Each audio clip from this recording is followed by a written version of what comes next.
IMA President Ballari to come to the dais. Lakshmi Pavana Madam, IMA Women's Wing President to come to the dais.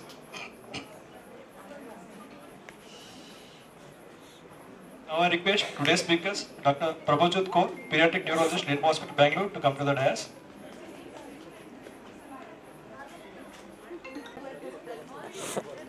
Now I request Dr. Sneha Kinnar, Oncopathologist, Sanjivani Diagnostic, Ballari, to come to the dais to pay tribute to Dr. Subbarao sir by garlanding and lighting the lamp.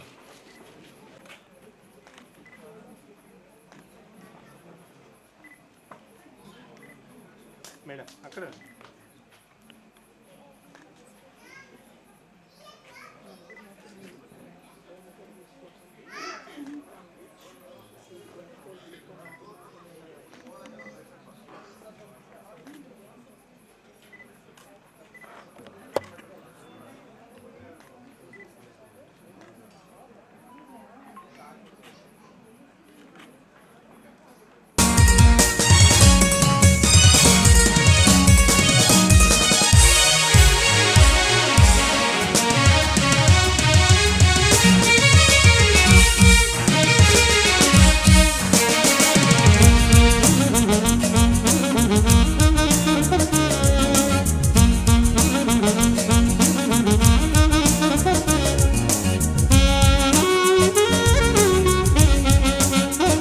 May everybody be happy. May everybody be healthy. May everybody be free from pain. May everybody be free from sorrow. May we be the healing cure beyond every greed and live. Long live IMA. Thank you.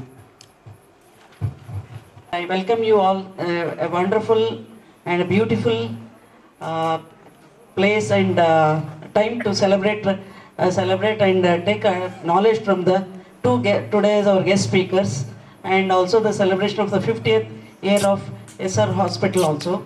And I always thanks to Lakshmi Pavana and Satish also to given me opportunity and asked us to celebrate here. Thank you. And Sneha, and also Prabhajot Kaur. And please everyone take home messages by the two young guest speakers given to have come to deliver the lecture for him, and just implement all those things in your clinical practice. Thank you everyone. Would call upon Dr. Namisha, granddaughter of Dr. K. Subbarao sir, to speak a few words about him and his achievements.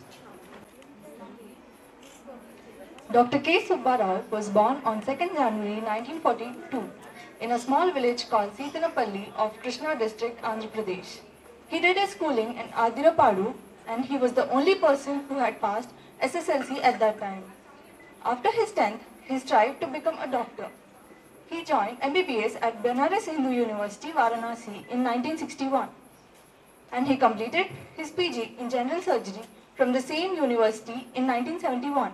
He married to his best half, Venkat Leela, in 1963 and settled in Ballari from 1972. He started Srinivasa Nursing Home in 1 acre of land in Ballari, Hospital Road, with an aim to provide quality healthcare at affordable prices to people in surrounding areas. He worked as president of IMA Ballari in the year 1991 to 1992. Dr. Subbarao died due to cardiac arrest on 22nd March 1994. In his remembrance, Srinivasa Nursing Home was later renamed as Subbarao Hospital, which the name continues even now. Dr. Subbarao was a good-looking, handsome and a charming person, also a very hard worker. Though he had type 1 diabetes, he used to post his surgeries at 3 am and finish it around 7 and start OP by 8:30 am. We lost him at a very early age of 53 years. We miss the privilege of being with him as a granddaughter. He is remembered even now by his colleagues, students and many people in and around Ballari for his service. Dr. K. Subbarao will remain to stay in our hearts forever. However, his articles, some of his belongings, photos and equipment used in those times are preserved.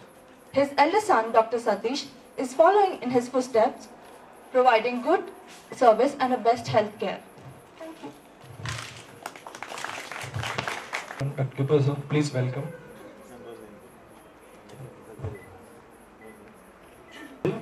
To give brief introduction of first speaker of today's session, Dr. Prabhajot Kaur, with a few words about.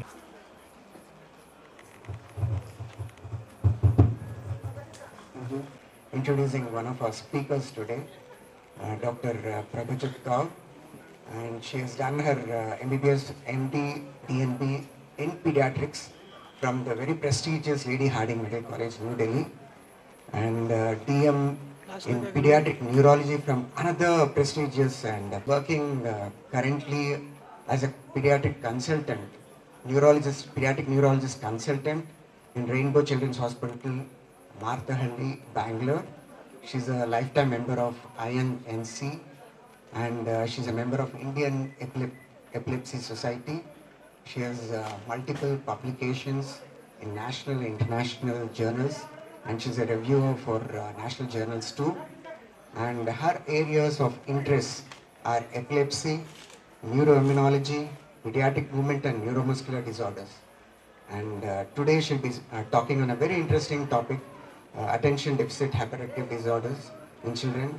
And she's a very good speaker. I'm sure we're going to have lots of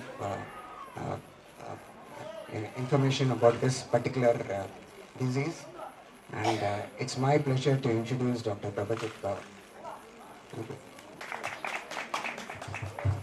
Giving me this opportunity today to talk to you about this topic of to change the life of a person. So I'll be discussing about what is ADHD, what are the clinical features, and how does ADHD comprises of attention deficit, hyperactivity, and poor concentration. So hyperactivity basically means excessive motor activity.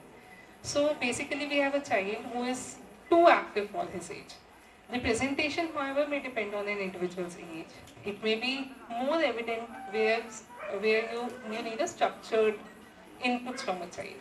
So a child who might not appear hyperactive at home might show symptoms or might be observed to be more hyperactive when he starts going to school, where he is expected to sit, concentrate, expected to sit for longer periods of time. So inattention is basically very easy to lose attention. So a child or a person gets diverted very, very easily, and there's an early loss of interest. This is difficult. So most of these times, in kids, how does it manifest is that parents say that it is extremely difficult for me to sit with my child and get his homework done. He will not pay attention for more than 5 minutes. He gets bored so easily. After 10 minutes, he wants something new. And easily every day he will miss a school notebook, he'll miss a sharpener, he'll miss a pencil in school. And it is very difficult to manage all these things for my child. So inattention is the second aspect to it. And impulsivity is basically feeling, the child appears to be very reckless, impatient. Like he'll just jump off places, does not really bother whether he's getting hurt or not. Or is very impulsive in decisions, like if he wants something, or he wants to do some activity, he wants it immediately. So that is impulsiveness.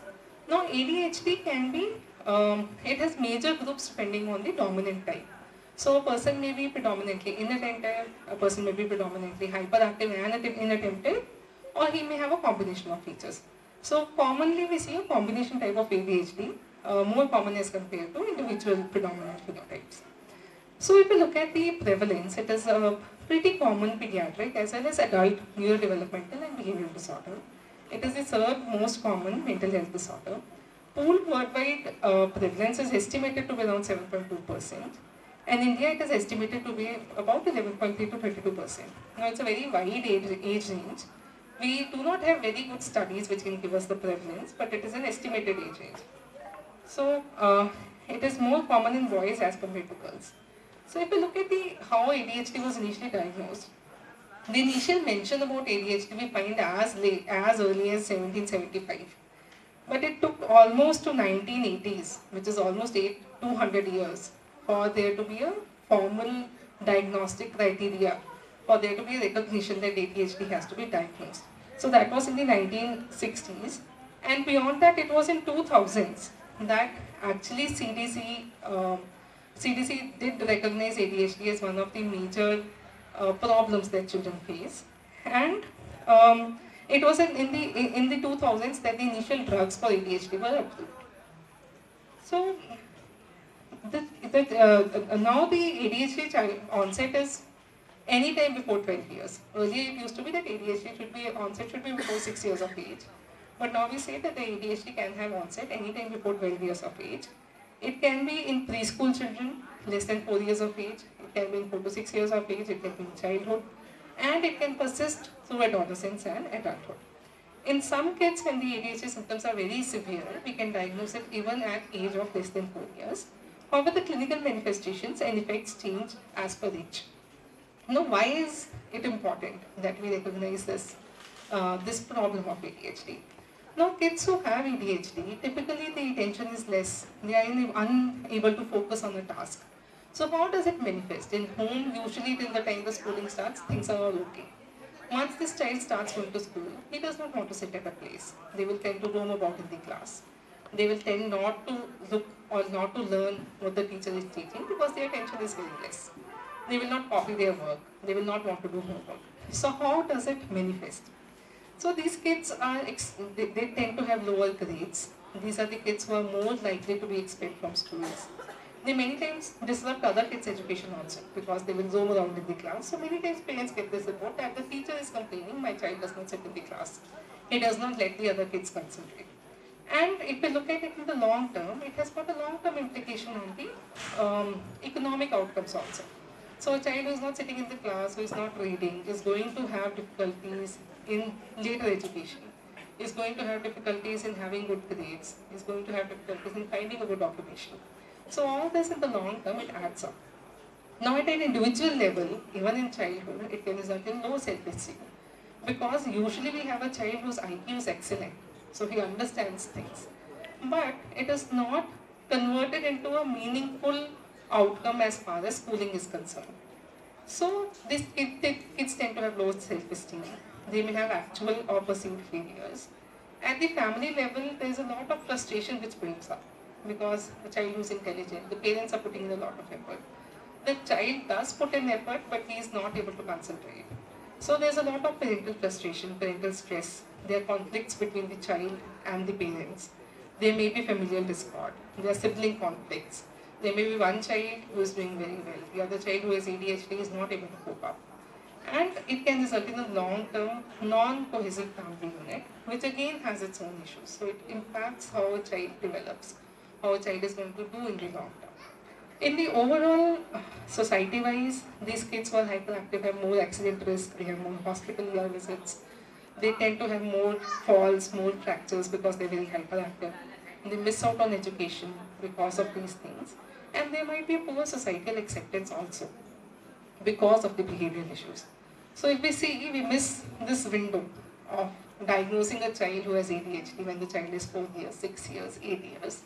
And it results in a long-term problem for the child. So if we look at the developmental impact of ADHD, I don't know if you're able to see, but in a smaller kid, it is only a behavioral disturbance. Once this child goes to school, there is frustration, there is loss of self-esteem. In the adolescent age, again, because they're not accepted well, there is high risk of risk behaviors. There is high risk of going into drugs. And as this person becomes an older adult, he is going to have lesser opportunities to work in a place. Even when working, the work efficiency tends to be low. So the kind of promotion or the kind of outcome, the kind of life trajectory this person would have had, kind of changes if ADHD is not picked up. So predominantly the developmental impact of ADHD is for the behavioral issues, poor academic performance, poor self-esteem, and the risk behaviors also. So as a person grows up, if you look at the upper panel, the symptoms of hyperactivity come down, but the inattention persists. So if this inattention is there, once this person is going into higher grades, it does affect the efficiency. So the outcomes in efficiency, in terms of efficiency, finishing tasks, leading teams, they are poor. So it affects how a person is doing post-education in the real world scenario, and he's supposed to earn, he's supposed to grow up in whatever field he or she chooses to be. So if you look at the age-dependent decline, what we see is this lowermost marker if you see. So if you see the overall diagnostic criteria are fulfilled only in 15% of the patients once they grow up after 30 years. But the impairing symptoms persist in 65%. So these people still have issues. They will have issues in working in day-to-day life. And functional impairment, impairing symptoms are in 75% and actual functional impairment is for almost 65%. So it is a huge number of people who are going to have problems once they are grown up due to the ADHD. So inattention persists, hyperactivity and impulsivity declines, which results in an overall impact on how a person is going to function. So here it becomes very, very evident that it is very important to pick up these kids early. So once these complaints, the first aim for us for evaluation is that we confirm that does the child really have ADHD? Is it only ADHD or are there certain other underlying disorders or differentials that we need to think about? And we need to identify any coexisting behavioral, emotional or medical disorders also. So the list is exhaustive. What we do is we physically examine a child, look at the overall development, see if the child has any other developmental issues other than only ADHD. Examination wise, we need to look at syndromes to see whether anything else needs to be taken care of. Once that is done, we do a complete psychological evaluation. So a child psychologist is the person who is actually going to administer these scales and give you a diagnosis of ADHD. And there also has to be a lot of input from the parents and school teachers. So there are scales which require school teachers' inputs also in order to give us a diagnosis of ADHD. So investigations as such are not required for all kids. Vision and hearing screen we usually do for all children. There's no routine need for things like EEG, MRI or CT in these kids, especially if the development is normal or examination is normal. And we do try to assess for any associated comorbidities. So we have a child with epilepsy, he may have ADHD. We have a child with global developmental delay, ADHD might be a comorbidity. So these are what we think on case-to-case basis. Now, common differentials that we need to think about is hearing or vision impairment. A child who is unable to hear is not going to respond. He is not going to interact in a normal way that a child is going to interact. So we need to look at any sensory deficits. Things like thyroid dysfunction, severe anemia, lead poisoning can result in hyperactive symptoms. So if you clinically we think that it is a possibility, we do get it tested. Sleep disorders, many times in children present with only ADHD, a child is not sleeping well, wakes up multiple times in the night, can have ADHD as a single symptom. So it is important to at least screen the sleep history. Many times medications like epilepsy medications or psychiatric manifestations can have associated ADHD as a comorbidity. Many genetic syndromes may have ADHD. So if you look at the comorbidities of ADHD, almost 50 to 90% of kids with ADHD have at least one comorbidity. The commonest of these is actually a specific learning disorder and oppositional defiant disorder. So specific learning disorder is a condition in which a child is not able to understand the phonemes. What it means is, what the letter says and what sound it makes, the child does not understand that. So if I say comorbidities, if CO makes the sound co, the child can read it as CO, but he does not understand that the sound it should make is co. What it results in that, this children find it extremely difficult to read. So the specific learning disability may be for a specific language, it may be for English, it may be for Hindi, Kannada, any of these languages. Now what happens is when a child is unable to read, the child puts in effort, but is unable to understand how to read. The interest goes off. He tries, the parents tries, the teachers try, but the child is just not, he just does not know. So in these cases, it's important to identify the child as SLD because what he needs is this phenomic training. So it is known as a medial education, and only once we try to take care of this is the hyperactivity going to get down. So important to recognize this. Kids may have behavioral personality disorders like oppositional defiant disorder or conduct disorders, anxiety disorders. Adolescent kids in older age group, substance abuse, Tourette's or tics may be seen. Mood disorders and ASD may be present. Special considerations like we already discussed for epilepsy, sleep disorders, developmental coordination disorders. Many times hand coordination might be difficult, so we might see that these kids have very bad handwriting and the hand grip is not good. So these might be additionally needed. So whenever we have a child with ADHD, we basically do a basic developmental history, neurological examination. If it is normal, we assess for comorbidities and use ADHD specific tools and then go in for intervention of pharmacotherapy. In a child who has any other associated things like intellectual disability, global developmental delay, genetic disorders or epilepsy. We can directly go in for ADHD specific tools, and side by side we go in for appropriate workup and management and then intervention. So the treatment of ADHD, the first step to ADHD is recognizing there is ADHD. And then we get a proper psychological evaluation with a child psychologist for diagnosing ADHD. Beyond that, medications are the first line treatment and the most effective modality of treatment. Most of the times the treatment medications we start between 6 to 12 years of age group only. Less than 6 years, we don't really have efficacy studies or safety studies for these medications. In extreme cases, we might consider to start medications even in younger children. In addition, behavior therapy or a combination of behavior and medications is what is the supportive care for ADHD. Educating the parents as well as older patients about ADHD is very important. And we do need school educational support services in kids with ADHD. So pharmacological agents that we usually use can be stimulants like methylphenidate, which is one of the most effective medications for ADHD, and antihypertensives like clonidine and guanfacine are FDA approved. We use clonidine quite frequently. Atomoxetine is a non-stimulant medication, which again is an effective medicine for ADHD. So the end point is that we know ADHD is treatable. We have to pick up these kids. We have to get a proper evaluation, and we have to treat it when we have time. So this less than 12 years of age group, especially the early school age, 6 to 12 years, we really want to pick up these kids and treat them, because it completely changes how the life trajectory for a person is going to be. So very, very important to counsel parents also accordingly. So to summarize, it is very essential to identify and intervene early in ADHD children. Lifelong effects with ramifications into all aspects of life as we have discussed.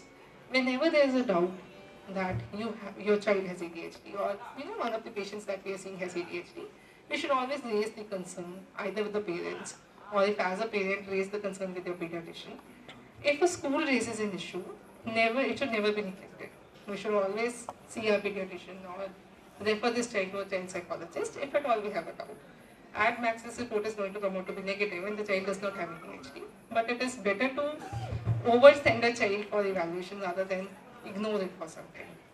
Early referral for interventions and early diagnosis is the key for improving the long-term outcomes for this children. Thank you. To present the bouquet to ma'am.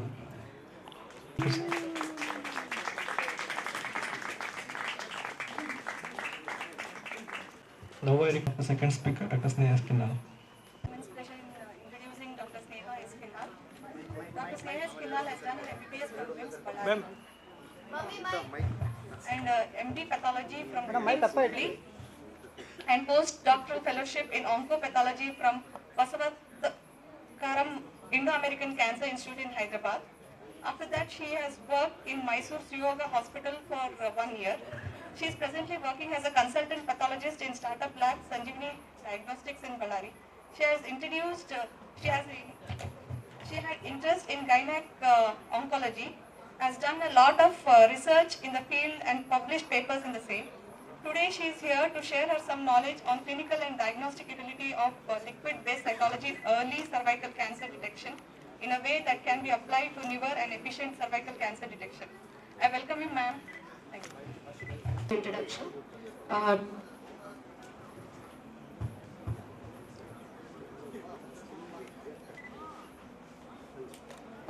Today I'm talking about the cervical cancer, basically on the prevention. So why the prevention is very, very important of the death, as we all know.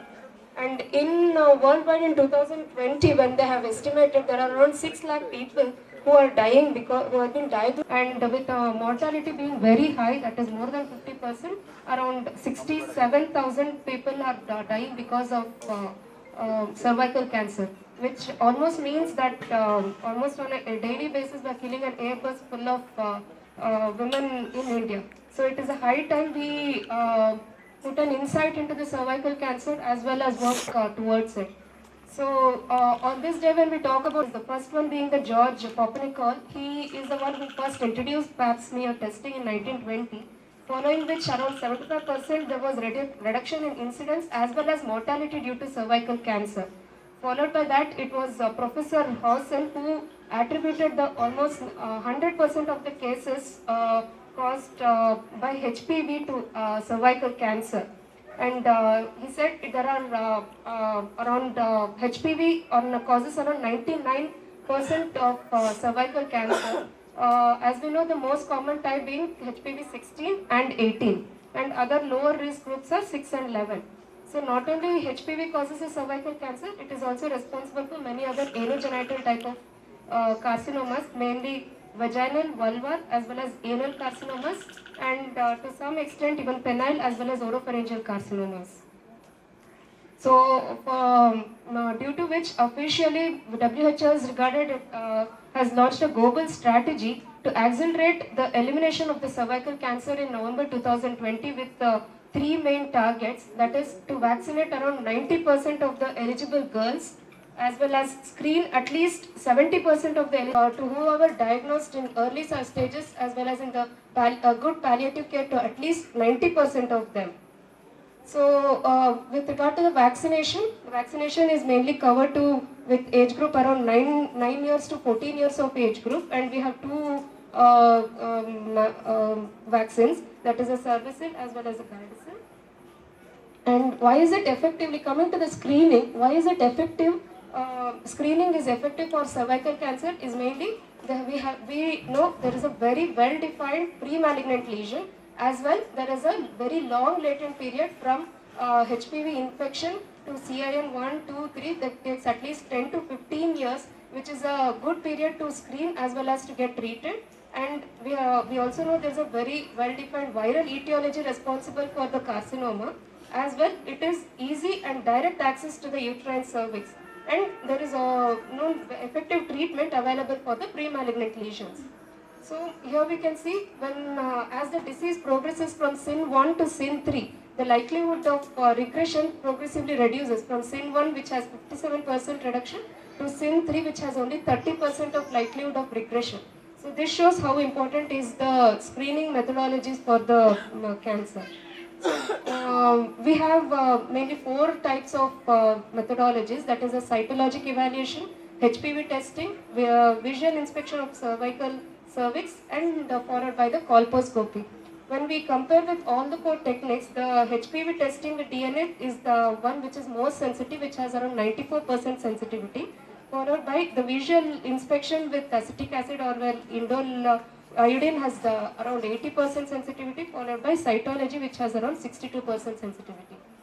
So FOGSI has recommended we can't do HPV testing for everyone as it does has its own limitations.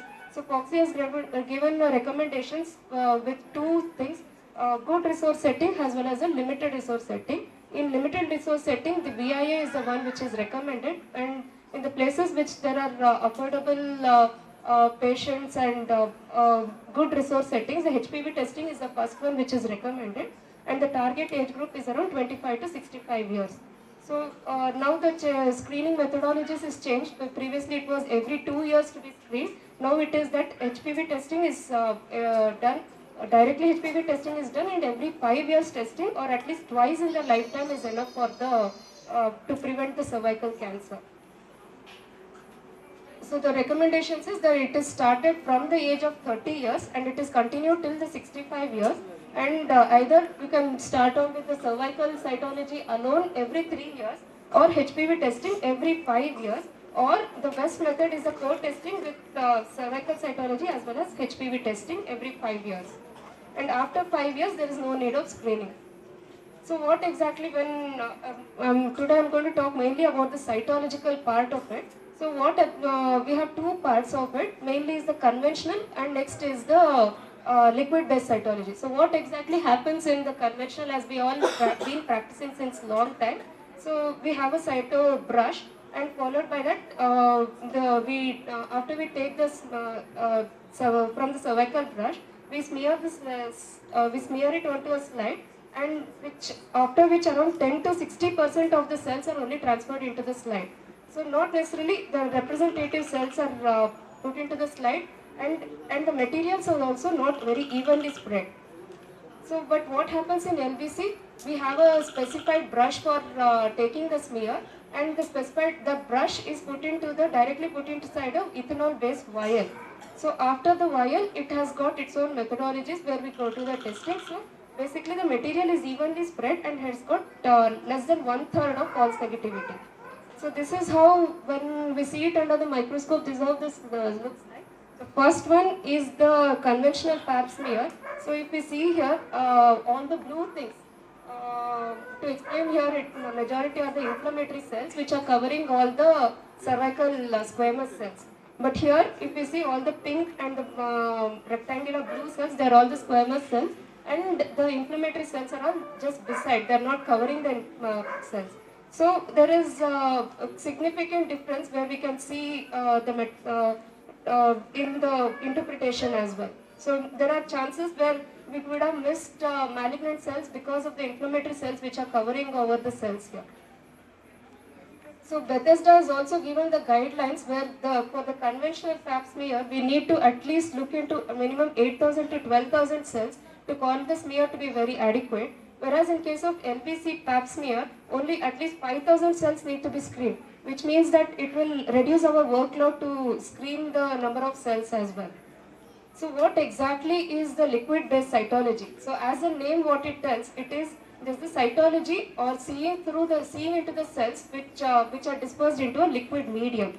So it is just an altered way of looking into the slide.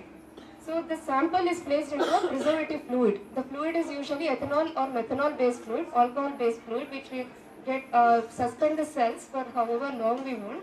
And the FDA has approved two methodologies, that is a ThinPrep as well as a SurePath. Both are US based companies. So both have their own different ways of preparing the smear as well as a slide. So in ThinPrep, they do it under the vortexing, and in SurePath they do it with the centrifuge. So in our center we are associated with the SurePath because it's slightly easier ways of doing the pap smear. So mainly what is the main advantage is that we get to get the more accurate results, as well as all the unwanted cells like mucus as well as the hemorrhage gets filtered out, and only the cervical cancer cells or the squamous cells will be put onto the slide. So if you see here, this is the LBC slide which are concentrated into a one specific area, and the other one is the conventional pap smear where it is spread out into a large area. So what we give it to the physician or obstetrician is one vial and along with the cyto brush. Here the collection vial, it contains around 24% of ethanol, which is around 10 ml. And the brush is the one which is very specific. It has got two parts. One is the brush has two types of bristles. The bristles which cover into the endocervical canal, and the one which goes into the ectocervix. So and it's very uniquely placed because it is half moon shaped, and the flat surface is the one which collects the cells into the transformation zone. So what they say here, the methodology is we have to after inserting into the cervical brush into endocervical canal, the brush has to be rotated 5 times and only in the clockwise direction, and after the brush is removed, the entire brush is put inside the vial. The brush is cut and it's put into the vial, and it is sent into the laboratory for the further processing. So when it comes into a laboratory, what we do, we put it into a DTS slide holder, we centrifuge it, and when we centrifuge, all the cells get collected onto the slide, and followed by that we do the staining and look into it.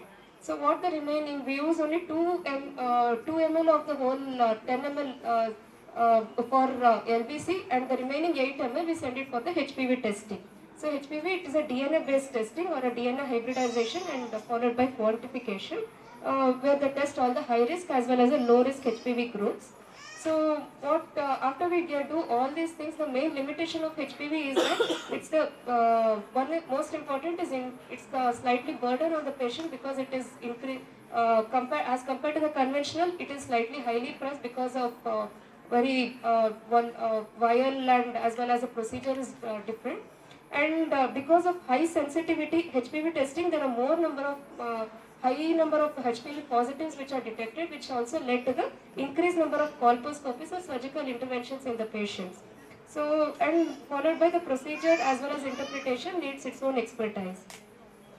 So what happens, the FOXI, followed by that, FOXI has given its own recommendations. when the HPV test positive is when the person becomes positive, HPV is positive or cytology is negative. The patient is followed up for next 1 year, and post testing as well as cytology is negative, then the patient is closely followed up for next 1 year, and there are chances where the HPV can regress, or if the patient has regressed, then there is no need to do the follow-up. If the patient has still HPV positive or has any cytologic changes like SIN1 or SIN2 or any ascus or any changes, then we'll have to go for the surgical management like colposcopy. So in our own HB hospital, they have been following the same management since last 3 years or a period of 3 years intermittently, where they have detected almost 5 cases, of which one was SIN1, and where they were able to effectively treat the patient at early stages, and 2 cases were cytologically normal with HPV positive, and one was a pregnant lady who had a normal cytology, and one case was ascus where they were effectively able to treat, and all 5 were detected at a very early stage, and at this stage saving 5 people's life is quite significant number, and because even their families as well as kids will have a good life. So cytology is used in a non-gynec cases as well, not only in gynec as well as in non-gynec, where it is effectively used in liquid in thyroid cytology or effusion cytologies or bronchial brush, as well as in oral brush cytology as well. So even in CSF or vitreous cytology, where the sample is very, very less, so we are able to get the effective diagnosis with the help of liquid test cytology. So in case of pleural effusion, we not only we are able to get in case of malignancy of unknown origin or where they are struggling with the diagnosis, not only with diagnosis, we can even send the samples for the further molecular as well as IHC work done. So in oral cytologies, just like how we get the cervical brush, we have an oral brush which has got a 360-degree brush, and where the same sample is put into an ethanol-based medium, and we can do the later workup and get the diagnosis. So if we see it here in case of effusion cytology in conventional, the cells are very widely spaced. So many cases we won't know where is the site of origin in case of tumor malignancies. So in LBC, the architecture of the cells is so well maintained. So it's quite helpful where we can reduce one more intervention for the patient here. So basically all the hemorrhage, all the blood will be removed, as well as the samples with low cellularity we can have an improved detection, as well as the residual samples can be sent for the next workup like IHC or molecular studies. So I would like to conclude my talk with requesting everyone to let's speak up for women everywhere in and around us, as well as the common people, and let us all break the stigma about the cervical cancer. So the only way now we can do here is change over from the conventional to the LBC and followed by HPV testing, so that we can increase the screening as well as eliminate, join hands together in the progress of elimination of cervical cancer. Thank you. Presentation on the diagnosis of cervical cancer. Thank you. Now I request Aruna Kamini to present momentum to the second speaker, Dr. Sneha Kina.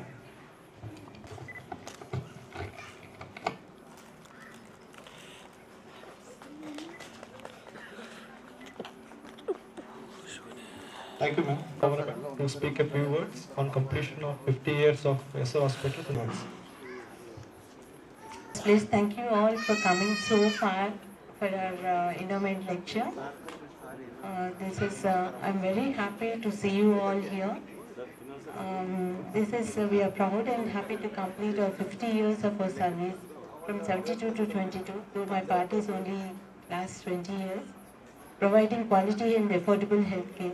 Our hospital was first started, as you all know, as a Srinivasa Nursing Home. I'm repeating again, by my father-in-law, Dr. Subbarao Garu. But this was the first surgical nursing home in Bellary, in the private setup, and to provide the best possible health care reachable to the common man at an affordable price. Since then, as a team, we carried the same vision and the mission. There are many achievements, many firsts, and over lakhs of happy patients and families have been part of this team. And many of the doctors here or have been part of my hospital, and I thank each and every one of you. And all of you are also part of this history is what I feel. And thank you very much. And SR Infant, and I think it has got to do with the hospital.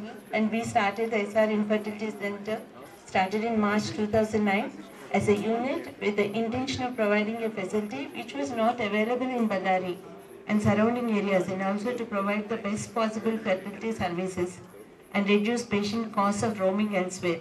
It was the second center started in North Karnataka region, the first one being in Belgaum by Dr. Medgood. In our journey of this 13 years, we are very proud to get many firsts in the district, like IVF. We gave the first IVF pregnancy to this district, first ICSI pregnancy, first donor sperm IVF pregnancy, first donor sperm ICSI pregnancy, donor oocyte IVF pregnancy, donor oocyte ICSI pregnancy, donor embryo pregnancy, PGT tested pregnancy. One of our own doctors have trusted me and went with the PGT, and we gave it 38-year women. We had given a PGT tested baby, and the baby is almost 1 year now. And a frozen embryo transfer, we were the first one to do in this district for frozen embryo transfer, frozen oocyte, fresh sperm pregnancy, frozen oocyte and TISA pregnancy, frozen oocyte and frozen sperm pregnancy. This must be all Greek and Latin, but in the infertility services, we had done everything. And there is nothing like, there is something else in Bangalore. We have done almost everything. And then, we had been, and we had given the, we were treating patients at an affordable cost where it was not available anywhere. I don't think anybody will serve at this price to anybody. And for that recognition, I got the recognition. Dr. Vijay, one of us, had donated me 50,000 rupees to serve for the poor. Please, and he didn't want to be mentioned all these years. It's a long time back he had given me, and I had taken his permission. I want to tell everyone. So thank you once again, Dr. Vijay, for trusting me in my services and giving the 50,000 is a big amount. He asked me to help somebody else. And there are many people who had benefited from our center, and I'm very, very proud of that. And we had served many couples ranging from tuberculosis to Mullerian anomalies to elective IVF, and came out of a successful pregnancy rate of 51% and an average duration of infertility being 2 years to 30 years of married life. We were awarded the best integrated tertiary center. Most IVF centers are only IVF centers. At the third month, they are sent back to another gynecologist. We were looking after the patients from the before the conception, through the conception, again till the delivery and post-delivery. Also, we got the best integrated award. We had went to Delhi and taken the award from the Economic Times. Economic Times Health World had given us the award in 1918. Faced a lot of hurdles in the beginning, and I thank on behalf of our team and me also for all the support that was given to us, and the patients who had trusted us in giving the. It had been very informative. We had learnt a lot and faced a lot of hurdles along with the infertility center. The days when we started infertility center, the results were not good because of so many other factors. The media, the conditions, everything. And it has lot improved, the technology, everything has improved nowadays. And I thank on behalf of our team and myself for all the support that was given, and also to patients who had trusted us and made this a possibility. I called Dr. Vijay to please come on to the dais to all over so much distance and coming here to make it a success. I called my staff members to build until they are perfect. They are not allowed to do single mistake also. They were so much trained by me.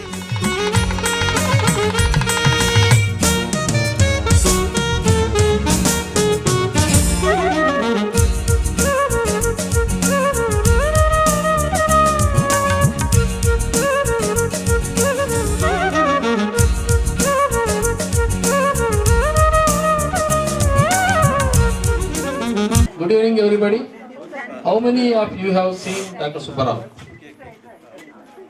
Madam ಸ್ವಲ್ಪ side madam side 2, 3, 4, 5. Around 8 to 10. How many of you have assisted Dr. Subbarao? I am so proud I have assisted him 26 cases. The last case I did with him was a blunt injury abdomen, emergency we opened, evening around 4:30. It was a splenectomy for a child around 14 years old.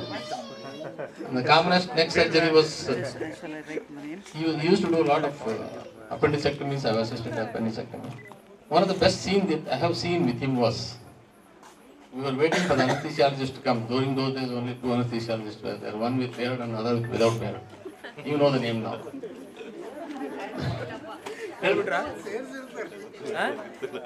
Correct alla? Sajananda? Okay. What happened? ಅಲ್ಲಿ ಒಳಗೆ ಹೋಗ್ತಾ ಇದೀವ್ರಿ, ಒಂದು patient ಬಂದು, sir ನೀವು discharge ಮಾಡಿರಿ, ನಂಗೆ ಇಷ್ಟೊಂದು ರೊಕ್ಕ ಏನು ಸರ್ 15,000 ಅಂತೀರಿ, ಎಲ್ಲಿಂದ ಕೊಡಲಿ, ಎಷ್ಟು ಕಟ್ಟಿಯಪ್ಪ 15,000. ಅವ್ರ ಕಡೆ ಒಬ್ರು ಕೆಲಸ ಮಾಡೋರಿದ್ರೆ, I don't remember his name, ಕರೆದ್ರೆ ಏನು ಸಾಫ್ಟ್ ಸ್ಪೋಕನ್ ಸುಬ್ಬರಾವ್ ಸರ್ ಅಂದರೆ really it is worth seeing. Soft spoken ಅವ್ನು ಕರಿಯ ಅಂತ ಒಂದು కవర్ನಲ್ಲಿ ಅದನ್ನ ಹಾಕಿ రొక్క 15,000 డబ్బు లేదా మొదటే చెప్పకూడదు, ఏమన్నా తీసుకుపోయింది ఏం పర్లేదు, నేను ఆపరేషన్ చేసి ఏమైంది తీసుకో ఇడీ 15,000 వాపస్ నన్ను కంటే తిరిగి కొట్టారు. One of the best thing I have seen so far. Best thing. And soft spoken. 93 October, I visited his old nursing home. ಅಲ್ಲಿ ಇತ್ತು. ಅಲ್ಲಿ ಹೋದಾಗ ನಾನು ಅವಾಗ IMA ಸೆಕ್ರೆಟರಿ ಆದೆ. ಸರ್ ನಮ್ಮ IMA ಬ್ರಾಂಚು ಸಸ್ಪೆಂಡ್ ಆಗಿಬಿಟ್ಟೆ ಸರ್, ಸಸ್ಪೆಂಡ್ ಆಗಲ್ಲ ನಂಗೆ ಹೆಲ್ಪ್ ಮಾಡಬೇಕು. The minimum condition was 11 life members should be there. There are 3 culprits always. BKS, Saifullah Khan, Subbarao. BKS ಹತ್ರ ಹೋದೆ, ಲೈಫ್ ಮೆಂಬರ್ ಮಾಡಿದೆ. ಆಮೇಲೆ ಸೈಫುಲ್ಲಾ ಖಾನ್ ಹತ್ರ ಹೋದೆ, ಲೈಫ್ ಮೆಂಬರ್. ನೀನು ಕೇಳಿದ್ರೆ ಹೆಂಗೆ ಕೊಡೋದಿಲ್ಲ ಅನ್ನೋದು. ಅಷ್ಟು ದೂರಿಂದ ಇಲ್ಲಿ ಬಂದೆ. ಸುಬ್ಬರಾವ್ ಸರ್ ಏನು ಇಟ್ಲ ಸಸ್ಪೆಂಡ್ ಆಗ್ಬಿಡುದು ನಮ್ಮ ಬ್ರಾಂಚ್ ಎಂತೀವಿ ಒಂದು ಚುಪ್ಪಂದು ಚಕ್ ಅಕ್ರಾಸ್ ದ ಟೇಬಲ್. ಸಂಜೆ ಅನ್ನೋದ್ರಾಗ 11 ಮಂದಿ ಲೈಫ್ ಮೆಂಬರ್ ಮಾಡಿದ್ದೆ. ಅವತ್ತಿಂದ ಇವತ್ತಿನವರೆಗೆ IMA ಸಸ್ಪೆಂಡ್ ಆಗಕ್ಕೆ ಸಾಧ್ಯ ಇಲ್ಲ. That's what. So I am so lucky that I have helped, I have assisted that woman, and I had the occasion of learning a lot of things from him. And his dissection was really meticulous and fantastic surgeon. You are 3 cheers to him. Through IMA, now I request Dr. Renuka Manjunath to present memento to 2 speakers, Dr. Prabhajit Kaur.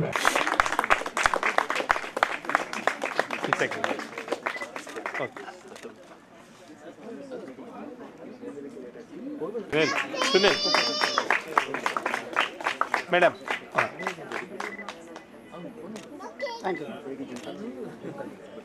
Madam. Sir madam sir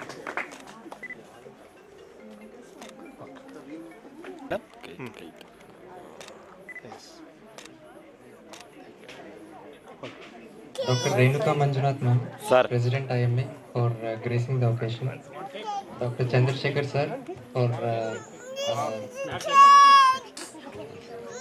accompanying Dr. Renuka ma'am and organizing well. I would like to thank our speakers, Dr. Prabhajot ma'am and Dr. Sneha ma'am, for excellent talks, and which the topics were recent and needs an update for all of us. And all our guests which are off the dais who has come all this way for coming. I'd like to thank our staff, all the staff, especially Ashok, Ratna, Satya and Shivakumar for inviting all of you on behalf of us. Thank you so much. IMA's Muniappa, Naveen and Sunil. Muniappa's veg dinner was really yummy. Naveen and Sunil made great arrangements, decorating staff and lighting and sound arrangement staff, all the farm staff. And lastly, I would like to thank all of us who are involved with us since the journey of 50 years. All the patients, all the staff, all the colleagues, doctors who are along with us, helped us, and I feel all of you have a part in this journey, because everybody were involved with us at one or the other point of time. So that was the reason we invited everyone to the stage. So you belong to us as a part. Thank you so much, and thank you. I would like to call Vidyadhar sir, please, to give a memento to Renuka.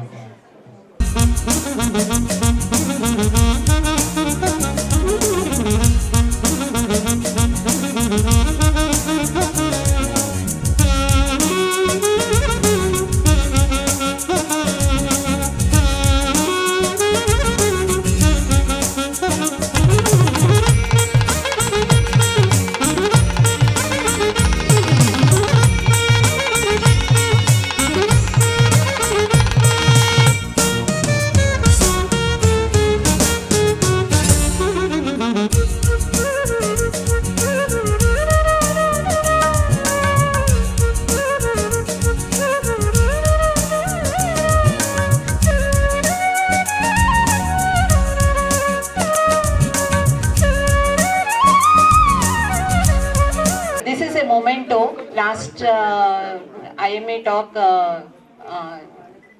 Renuka madam had designed this and given to all the speakers so that all of us will take a memento back home for every IMA meeting. This is designed by Dr. Renuka, Ballari OBG Society.